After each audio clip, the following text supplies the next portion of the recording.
All right, from the studio in Fairfax City, we're very grateful that John Jagos, aka Brothertiger, accepted our invitation to our show. John, welcome to my humble podcast. Thank you for having me. John, let's go back to the beginning in your life. Were you born like in a musical family? I mean, how old were you when you perhaps began taking, I don't know, guitar lesson or piano lesson, like all the kids that are pushed by the parents to take an intro in Yeah, school or I something? was pushed, I guess, to take piano ed, and I did that for a few years, and then, but yeah, both my parents, I guess they weren't. My dad knew how to play guitar, but they weren't very, musical in their own right. They didn't really pursue that like I did. But yeah, took piano lessons for a few years, and then I really wanted to learn guitar when I was like 15, so I started learning guitar and graduated up to that, and then from there just kind of went my own way. Yeah, and then were you in any band in high school? Yeah, I did a band or two in high school, just some experimental stuff. I was in one band. We were trying to be Yes. Yeah, We were trying to make prog rock, and it yeah. wasn't really working very well, so moved on to other things. Any. So you finished high school. You knew back then that you wanted to follow a career in music. Any pressure for your parents telling you, "Hey, forget about music. You're not going to make any money. Become an engineer, become a doctor, a lawyer, whatever."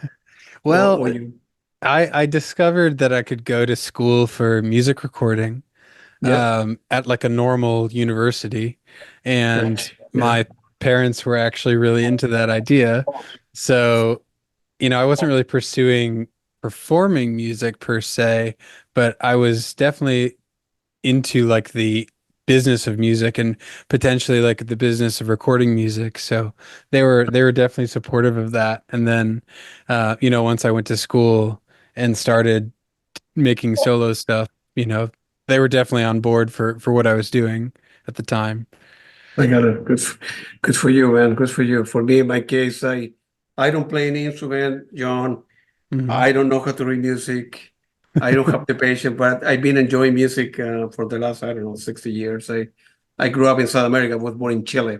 Okay. And I got lucky on the way. I was able to come to the United States to study. And I began buying music and buying music and buying this and going to a lot of concerts. So I'm very lucky because where I live, I live in Northern Virginia, Hmm. but between Northern Virginia, DC, and Maryland, every band come this way. So I'm able to see a lot of bands. So my wife complained, but that's okay.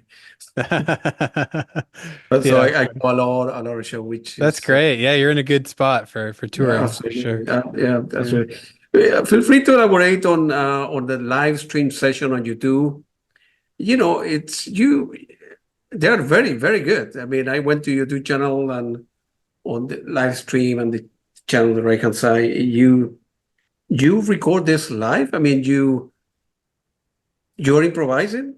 Okay, Yeah. from 5 to 7. Okay, I will start with this basic piece and you elaborate on that one and now that one and that one. They're Yeah. amazing, man.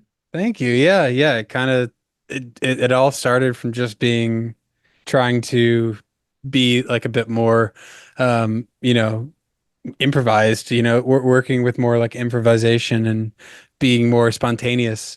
So just kind of started out of the pandemic like many other things, and Sure. yeah, just kind of it blossomed into something unique for me, and yeah, I've loved doing it. Yeah, how often do you do them? Like once a month? You try to. I try to do it once a month, maybe twice a month if I'm feeling it. But I used to do it once a week, and that became a lot. And so Okay. I had to definitely tone it down. And we moved out of the city, so we definitely being busier with music work and stuff up here. I have to pick and choose when I can stream. So I definitely try to do at least once a month. Okay. And people is free or people need to contribute and pay a little bit of money Oh or yeah, you know? it's free. Yeah. Okay. You can just watch it live. Yeah. The idea for people like myself, Hmm. buy your music, go and see your show. That way you can recover your time and investment in a way. Right. You do music full time or you work part Yeah. time somewhere? Okay, so it's not right. Yeah. Only full time. how difficult it is to make a living in the music in general terms. It's really In the hard. music business, because fewer people are buying CDs and vinyl Mhm. or Spotify streaming. You don't make any money. You need to have like a million hits to get a Yeah. check for $10. Bandcamp is much better because you get, I think, 90 cents of a dollar for every time people Yeah. buy stuff. Yeah. Yeah, it's tough. I mean, it's definitely not easy. But it's something I kind of signed up for when, uh, I started when, yeah, especially when streaming took off. I was like, this is what I want to do, and I'm going to try my hardest to make it work. And, worst case scenario, if I have to, go back to doing like sound stuff and other things like that, then I'll do it. But, for now, this is working, and, it's definitely a struggle, but, we'll see. Maybe it'll get better.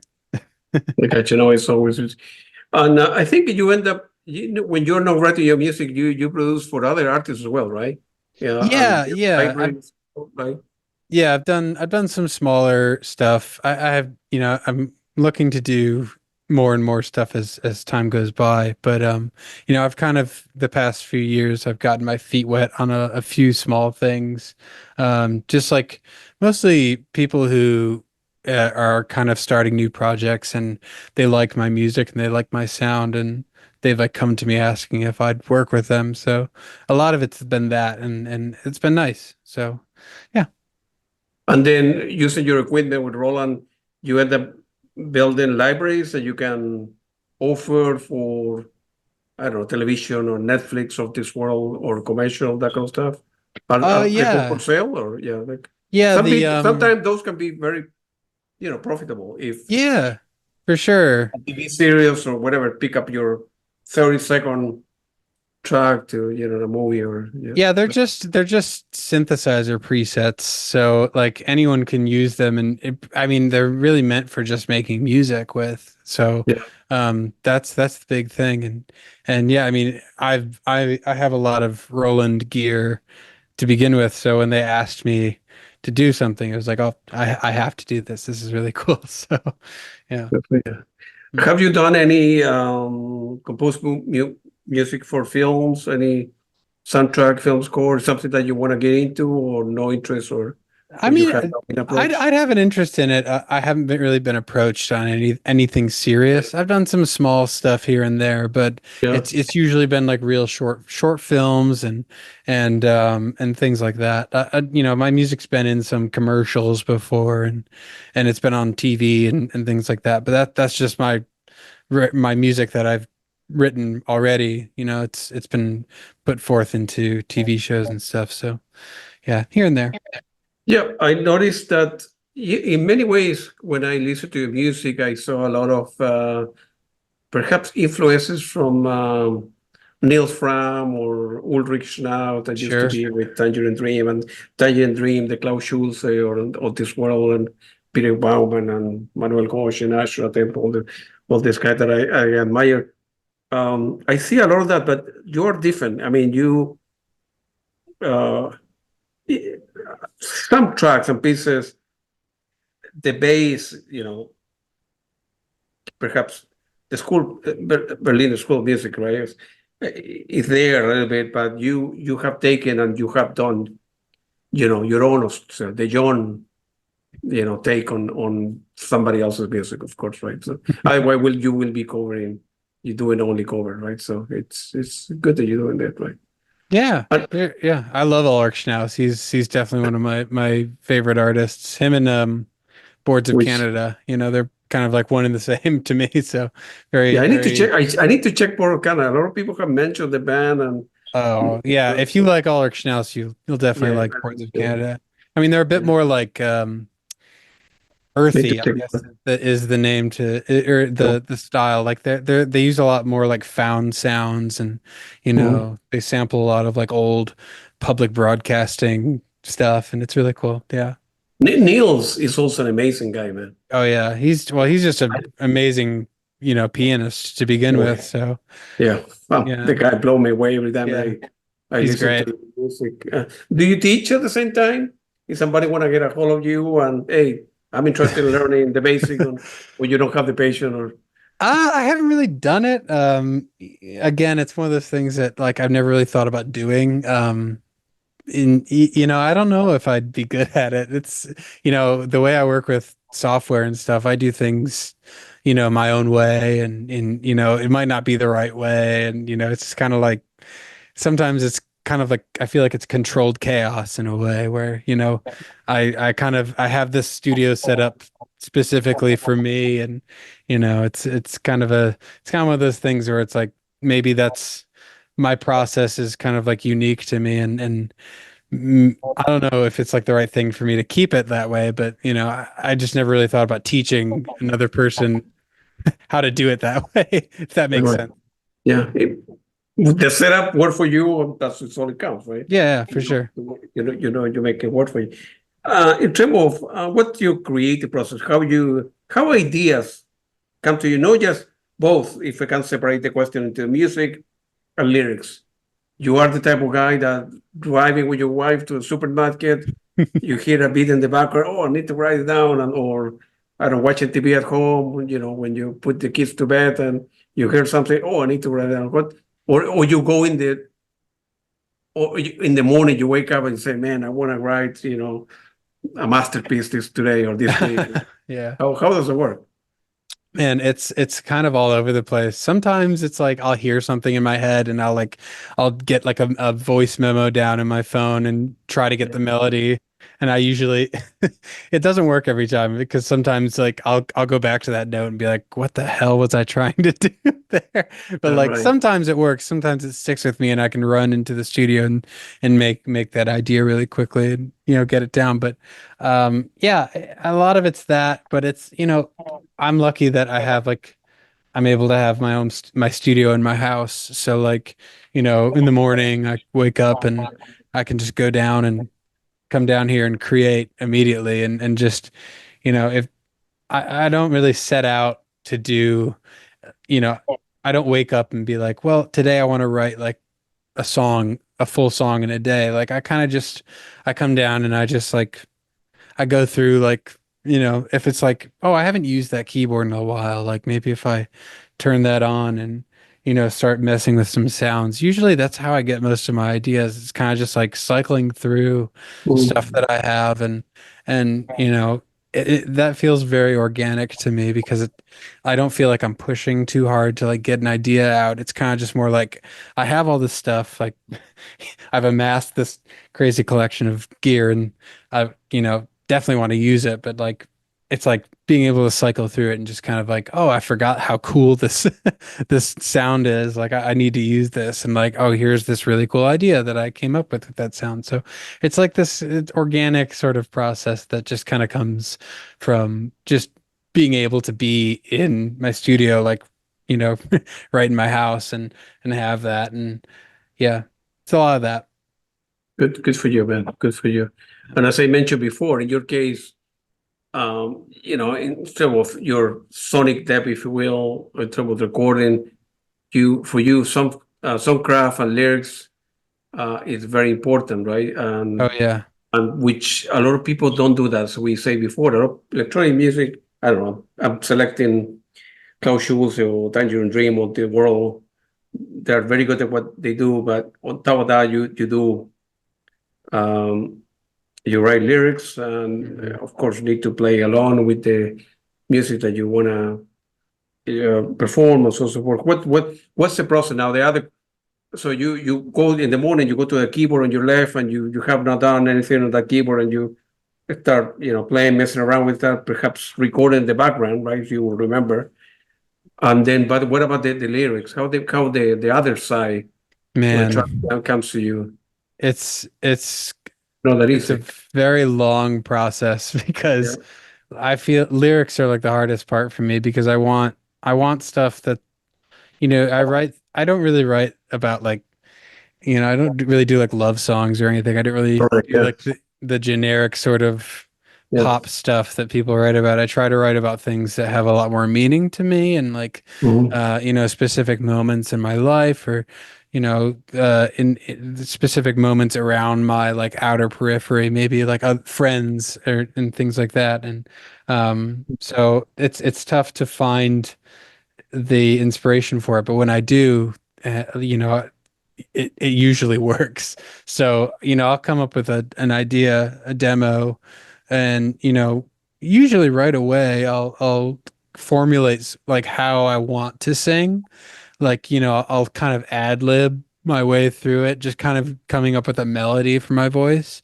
And, you know, from there I'll try to get some lyrics going. And usually it's like it's kind of like a puzzle to me. And I know that I read a biography on Brian Eno, and he has a very similar style of writing lyrics where he kind of ad libs a melody, and he knows like exactly what syllables, how many syllables he wants in this specific section. So he'll kind of write to that and like kind of like build a song based off that.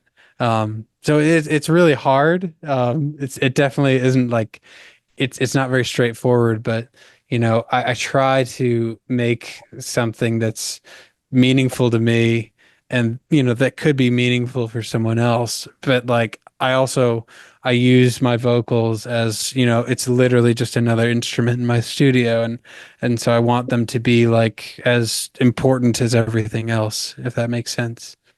Yeah, got to know that you are the type of guy that write, the keyboard piece first, and then you put then you say, man, I like the way it sound. I need to put a track. I need to write some lyrics. Or sometimes you go the other way around. Ideas come to your head. You start writing the lyrics, and then you go It's back to the keyboard and the piano. And say, man, how can I put the two of them together? Yeah, I'd say 98% of the time the music comes first and then the lyrics come. Yeah.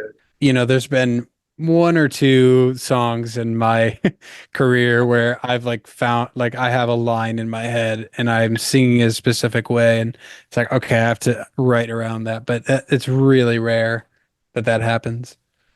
Yeah. Where when it comes to lyrics in particular, I imagine that I don't know people like the Kate Bush of this world, the Peter Gabriel, the Talk Talk, Tears for Fear, just to mention a couple names. Is that the case for you? I mean, is as a musician, there are people that you admire that you say, man, I don't know, Peter Gabriel, just to mention Sure. it. I like his Kate Bush of this world, or Yeah, Kate Bush for sure. yeah, she's an Yeah, amazing lady. Yeah. Patty McAloon from Prefab Sprout. He's Yeah. probably my favorite lyricist because it's just it's very smart. Like the things that he writes about and the way he writes.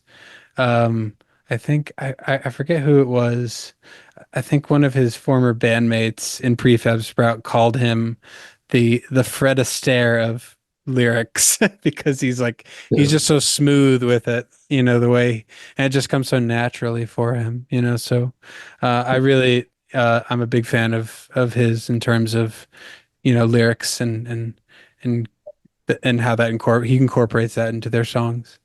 Yeah. What about, I don't know, Elizabeth Fraser, Yeah, if you know the Cocteau Twin or the Blue sure. Nile Yeah, world? Blue Nile for sure. Well, Yeah. I that's mean, amazing bands. Yeah. yeah, you know, I think that it's a very specific time for me too, like the late 80s, early 90s stuff, Yeah. especially. Like I find a lot of inspiration from music in that sense. Like yeah, like Blue Nile, you know, the records from that time.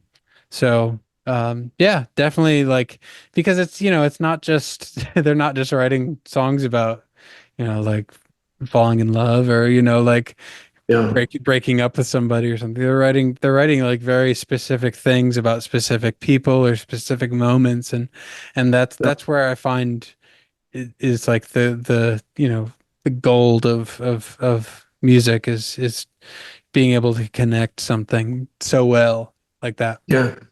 And I got you. And I think your lyrics resonates with a lot of people, right? At the end of every concert, you meet up with, audience, I suppose. They want you to sign CDs and vinyl, like I'm going to do it next month. And your lyric resonate with people because they're special. It's not like, my girlfriend dumped me and I broke up with Yeah. her.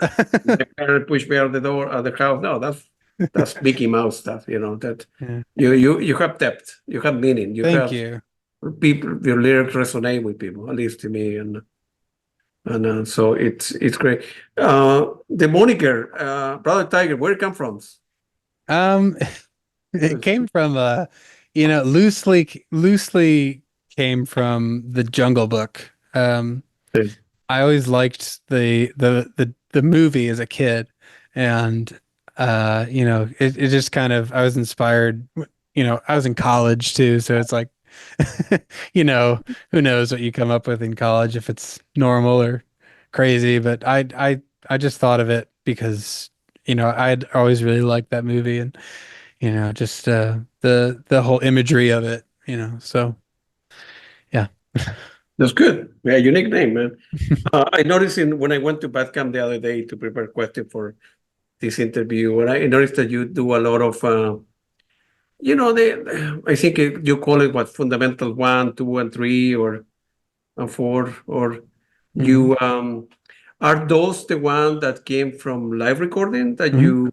I got it. Okay, so people can watch the video, but also you take the track, put it back up, and hopefully will people buy and be a bad yeah. right?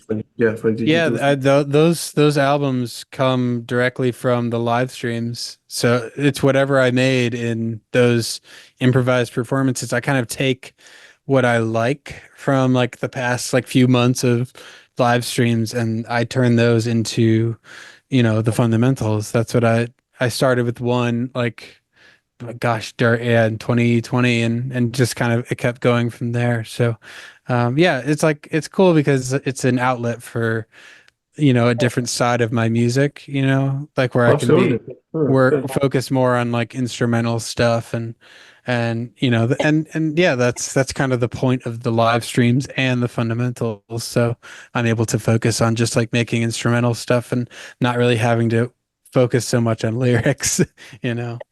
Sure. When you go on tour, you have like a merchandise section where people can buy a t-shirt, a Sure. CD, a vinyl, or whatever, or all the hmm above, I Oh suppose. yeah, Yeah, we it's got it good. all. Yeah, vinyl, CDs, t-shirts, Yeah, hats. because nowadays is right. You're forced to tour. I mean, you're Oh not going yeah. to make that much money, with Bandcamp or Spotify or people Yeah. hire to the project, right? The money you spend, whatever, $20,000 on a new record, mastering, mixing it, take it to another venue, or somebody else to master it, and then you need to record an investment. So you're forced to tour and selling T-shirts, CDs, buying Yeah. hats. So, Pretty much, yeah. But I also really like making merchandise. I like the design aspect of it. I think yeah, it's great. As someone who likes band merch myself of like other bands, it's very humbling to like have your own merch and like you know yeah, it's always nice to and it's a good excuse to meet people and at shows too. So I'm always stoked to meet everyone. good for you, man. I noticed you have done covers as well on Sure. the Tears for Fear, and that you is something that you didn't potentially a company approach to you. How does it work? So I did the Talking Heads one. I think that was like the first like big cover I did, and I just did that for fun because I'd always really liked that song. But Yeah, then this label approached me and asked if I wanted to do an entire album uh, covered, and they asked like if I did, like which band, which album would I want to cover, and I was like, well, okay, like sounds like a good opportunity. And I was like, well, what if I tried to cover all of Tears for Fears songs from the Big Chair? And, yeah, it's kind of a bold undertaking, but I thought, well, I think I can do it. I can put my own yeah. spin on it and give it a try. And Absolutely. Yeah, so I spent like about a year making it. And, I got a recording budget for it, which is great. And, so, spent a year working on it and put it out and yeah, it did surprisingly well. So, and people seem to really like it. So that's great. I'm the first one. That's very good. Yeah, it's different because if you are like a Fleetwood Mac, tribute band or whatever, right? You kind of stay there, Hmm. right? And you make a living touring and playing tribute to Fleetwood Mac, in my example. But in your case, you did that, pay the bill, a little bit of money, but you say no, no, no. I'm a musician, so I want to do my own stuff. So it's good that you went back to your own stuff. Oh, And sure. Yeah, yeah. This was just, it was for fun mostly, but it's also like it's an ode to a big influence on my music. And, those guys are, you know, heroes of, pop music in general. So to be able to do that and, to get their seal of approval on it too, that's especially uh cool. So very, very happy that, did you they're send the CD? Did you send the mix to the Tears for Fear guy to see if we they didn't send anything to them, but or they someone tipped them off to it, and Roland Orzabal, the one of the singers, yeah, he he was being interviewed for their latest record by, yep, it was on the USA Today or something. And, it's the interviewer brought up like all the covers that have been done of their music and like how special that is for him. And he was like, yeah, like, they've covered us. And this one guy, Brothertiger, he covered the entire album and he did a really great job. And wow, so good for it you, was, man. yeah, it was cool. Yeah. So it's a very like humbling thing to hear that. And then I heard that they played my covers of their songs before their concert. So like before they before they went on, which is like really funny too, because it's like everyone in the crowd is like, why are they playing like a cover of their music that they're about to play?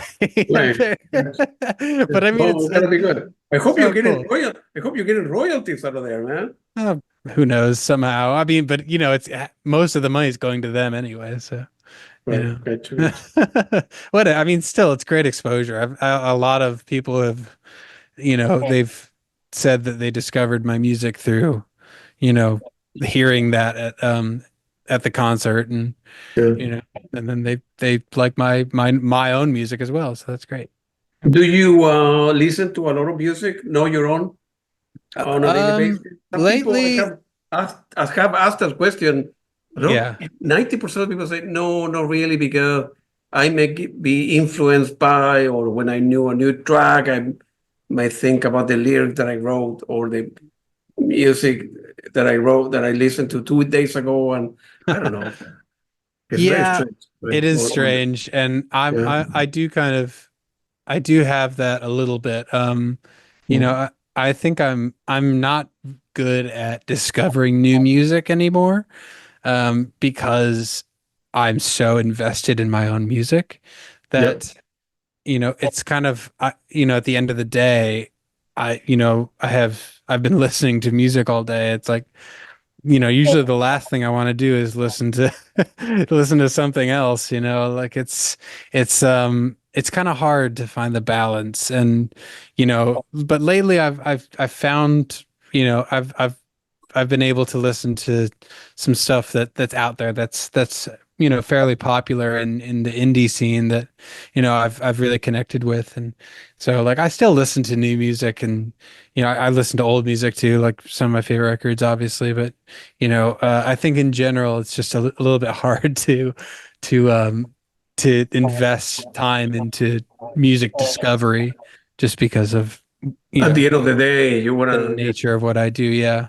you wanna go to your, take the musician hat Take the out, headphones off. Yeah. like the guy who own a pizza place. The last thing he wanna do is go home Eat and get pizza. another place of pizza. Exactly. Yeah. Yeah. And So I'm sorry, go ahead. Yeah. no, it's just, it's kind of like, it sounds selfish in a way, but and, for me, it's frustrating because I want to discover new music, but you're kind of, it's like you can only do so much in a day. And for me, it's like my focus is like trying to make more music of my own. And um, so yeah, it's kind of just like this thing I constantly fight with over with myself. And, occasionally I get an opening to dive into something, and those moments are great. So Mm. yeah, Do you go to a lot of gigs? I mean, or no, no, no, not really. You don't have the time, no, or yeah, no. Well, I don't live in New York anymore, so it's it's hard. it's Yeah, not as accessible to me. I mean, gotcha. I'm Yeah, I'm I'm about an hour upstate, so I'm not too far away. But unless it's like a band that I have been dying to see, or like an artist that I've been dying to see, I don't normally make the effort, just yeah, because I don't know. It's I don't know. I just feel it's a big investment to go to a show. yeah, Having toured a bunch, in my time, I know the whole song and dance of it, and it's just yeah, like exactly. I really gotta want to see the band to go invest my time in going to that show. Yeah, gotcha. Any Yeah. any looking back, anyone that you wish you could play with? I mean, if you could go back to do a collaboration with somebody else, or you Um, something that you don't have any interest in oh, collaborating. I mean, like playing a show with. Well, play a show opening for someone, Yeah. or Ulrich now getting a hold of you, Absolutely. and Come then, on, hey you kidding man, me? I hear your music. Would Yeah, you like to play that would be a you dream. two Yeah. tracks? I think he was, yeah, hmm Yeah, I mean, guys that you mentioned, Nils Fromm, Ulrich yeah, Schnauz, if Boards of Canada somehow came back and did a tour, which that would sell out within 5 minutes, I would love to jump on that. That would be amazing. Yeah. So yeah. yeah, I mean, there's guys in that vein that I definitely respect a lot, and it would be an honor to play with them. But It's not that easy. And what about the other way around? Have people approach you and, hey, would you like to go with me in a particular album, or yeah, yeah. I mean, it's happened. I've been asked to open for people on tour, go on gotcha. tour with people, and I've done that a few times. Mm, It's different for me because I'm an independent artist. I'm not really on a record label or anything. So, usually artists they are they don't really have much of a choice sometimes. They have to go on tour with another band that's on their label. And, so there's definitely like bands out there that I like that I'm like, oh, it'd be cool to tour with them. But, we've definitely thrown our hat in the ring, but they come back with, oh, sorry, we have to we have to tour with a band that's on our label. So it's kind of like it's tricky as an independent guy because, you yeah, kind of have to make your own way with it sometimes, which is what I do. I'm going on a headline tour in September, and I'm able to make that happen, and we have local support at all the cities, so it's nice, nice and easy. So good for you. Do you publish your stuff under your own record label, or you go to somebody else, or you do everything on your own? yeah, digitally I publish through Yeah, myself, with myself, and but pressing vinyl, and that sort of thing, it's technically done through a label. It's my friend and my manager, actually, Evan, who you I think set this interview up with you. that's right. That's right. He's a Yeah, very nice guy, actually. I think. he's a great dude. Yeah, and That guy. he started a small boutique vinyl label called Satanic Panic, and so I've been putting all pretty much everything I've pressed the last 7 years out through him, and it's been great. It's a nice partnership between us. Just because it takes a lot of pressure off me to do everything myself. And, he also loves, doing that sort of thing. So it's kind of like a nice little situation for sure. How long does it take end to end to put out? It's like a year process, pretty much, or To put an yeah, album out, like once the whole it's, thing. You oh, start in January this mhm. year. What you have like a goal to do like an album a year or something, or Oh doesn't man, work that way? that's a pretty lofty goal, I'd say. I used to be that way, and nowadays we've been kind of on um the strategy of just kind of like putting stuff out as we go and seeing what sticks. Mhm. And I try to write, I've just been trying to write stuff that like um is like powerful, powerful singles, powerful music that, can stand on its own. And um I think that's honestly a trend that's happening in general lately, just because, the streaming machine has kind of told, bands and artists like the album doesn't really matter anymore. It's all about like just putting out as much content as you absolutely can in order to maintain relevancy.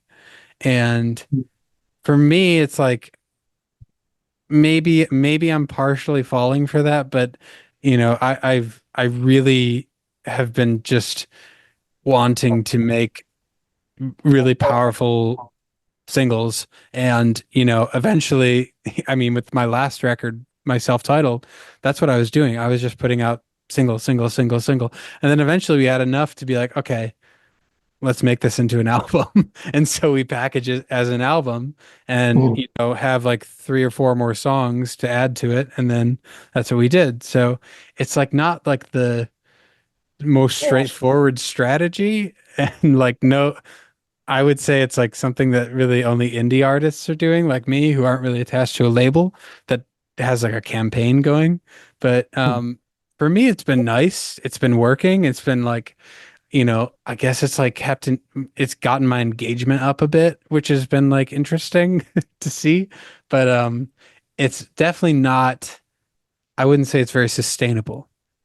I've noticed I can't really do that like the rest of my the way I'm going, like I can't really see myself doing it that way for much longer. So, I think I'm, gonna be taking more time between putting stuff out lately, and hopefully gonna be like putting out stuff in a more normal sense, like here's an album, versus Okay. just like, yeah, I don't know if that makes any sense, but that's just kind of been like the strategy I've had since like 2021 has been like putting out like song by song by song by song as I go. I write something, we mix it, we master it, we put it out. So it's like it's kind of this like guerrilla style music release sort of thing where it's just like anything goes. But Do, do you master your music as well, or you mix it and then you give it to somebody else, which is some yeah, vibe with your music to listen to with a fresh set of ears or so, right? And yeah, then, I have a friend who mixes my music, okay. and actually he co-produces with me. So basically, I'll make like a demo and like I'll get it as flushed out as I can to Mm. where I feel like it's like a pretty solid song. And then I'll bring my friend in. His name's John Markson. He's a very talented producer, slash mixing engineer in his own right. And I'll bring it to him, and then he and I will do a session or two where Yeah. we'll add some more stuff where he has like a fresh take on this song, because I'm doing everything myself. Sure. And so you kind of get in your head a bit when you're working by yourself for so long. When I have a fresh set of ears coming in, he comes in and we add more ideas, and usually it definitely elevates the song. And then I'll do vocals with him. I'll record vocals with him, and then he'll mix it. And then once he mixes it, he sends it off to a mastering engineer, and then it's ready. For you, what's your take in general terms about, social media? It's like a necessary evil, right? You need to post stuff in, the TikTok of this world, the Instagram or Hmm. YouTube or Facebook, whatever. It's, when you work, when you need to respond to a record label, yeah, you have a lot of pressure to put a lot of on a daily basis, pretty much put any picture or an image or make a comment. you need to be right. In your case, do you have the need or any pressure or for you to do that, or you I don't mean, care, or I you, don't really you feel much pressure from it. I yeah, like I agree with you that it's a necessary evil because yeah, you have to like engage with people and try to get yeah, more engagement. yeah. You know, I the music video, you know that's not as important anymore as it used to be, and Mm, so you know people are trying new ways to get people to listen to their music, and you know mm, TikTok and all that's become such a huge part of it, and you know that kind of stuff doesn't really come very naturally for me.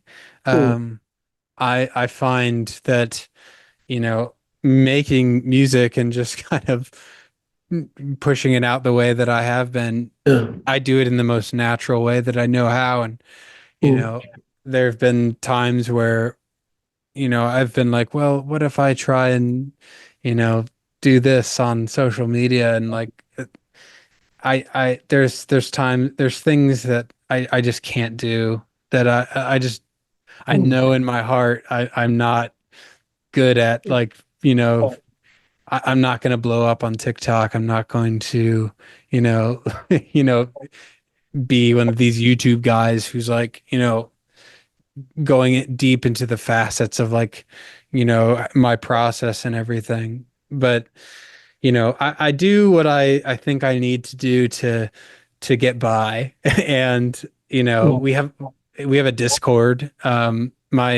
Some of my fans have set up a Discord page, which has been great because it's kind of like a cool little like fan club where you know people can just come together and you know talk about my music and other things, other people's music. People bring in like their own music, and I feel like that's like a really cool uh, new thing that like you know is adds to the whole you know social media agenda, and it's something that I feel like connected to versus like TikTok and all that. I cannot jump on it very like in a normal sense, you know. It's just really yeah. I know what you mean, man. Yeah, yeah. I'm completely against social media, so I do the minimal to promote the YouTube channel or hmm promote the radios. So that, but You've done a good job. I mean, you have a nice following, you know. So yeah, I had like a 52,000 subscribers. I have no idea how it got to that. I mean, I told tell you during the pandemic, I opened one radio hmm um, as a way to listen to my own music. I have huge music collection hmm downstairs where I sometimes do the interviews, and then I was working the house. I put one. I sent the link to friend. They like it, and then a couple companies asked me. I'm a computer scientist by day to hmm make a couple day radio for them, and they will pay the music right. And so they like it, and then I thought, well, it's the COVID. You know, musicians are not touring. Everybody must be bored. You know, yeah, or at home. I start calling people, and I got lucky along the way, man.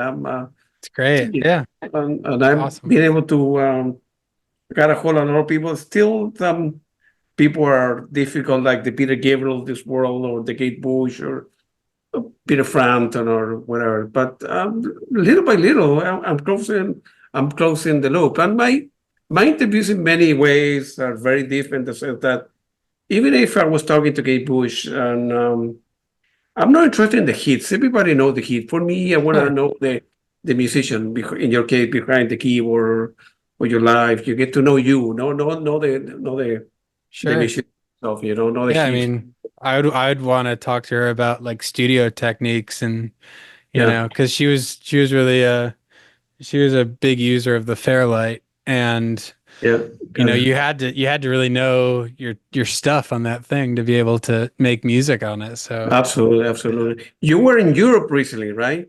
I was, yeah. Last year. How did it go? Feel free to elaborate. How difficult it is to be on the road, man. It was very fun. You know, Yeah, I hadn't toured Europe since 2012, like when I was first starting out. no, And so I had been dying to go back. Um, we hadn't I hadn't toured the UK ever, so this tour it was the first time I had ever been to the UK, and we got to go everywhere pretty much. It was a lot of fun. I went with a friend of mine who does sound for me, and we toured we did the whole tour by train, and it was great. It was a lot of fun.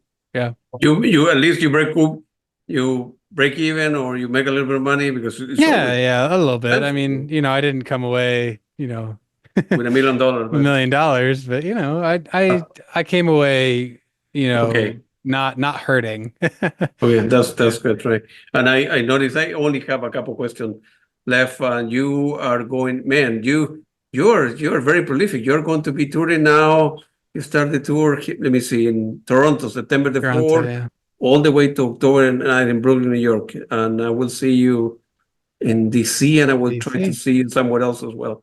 Good for you, man. You're playing Yeah. in great venues, man. Is Yeah. it, it's a, it's a, is it difficult to see? I go to gigs, right? A lot. I see a lot of concerts. I don't care myself whether the band have a good night's sleep or not, or they were fighting on the bus, or the bus broke down, or they Yeah. got trouble with the manager. Hey, I'm going there at 8 to 10, and they need to be fresh and Yeah. professional, Yeah.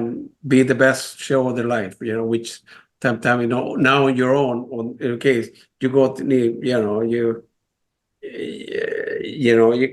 you need to, you're not staying in an expensive hotel, you take a bath in the night, and sometimes you need to sleep on the bath, take a shower in the next day in the morning, and so the morning is it's very difficult. It's not that easy, man. It's not easy. No. You But know, as a solo performer, yeah, it's I have a good amount of experience touring, and yeah, I've definitely learned a lot of tricks, and just kind of like we travel very comfortably.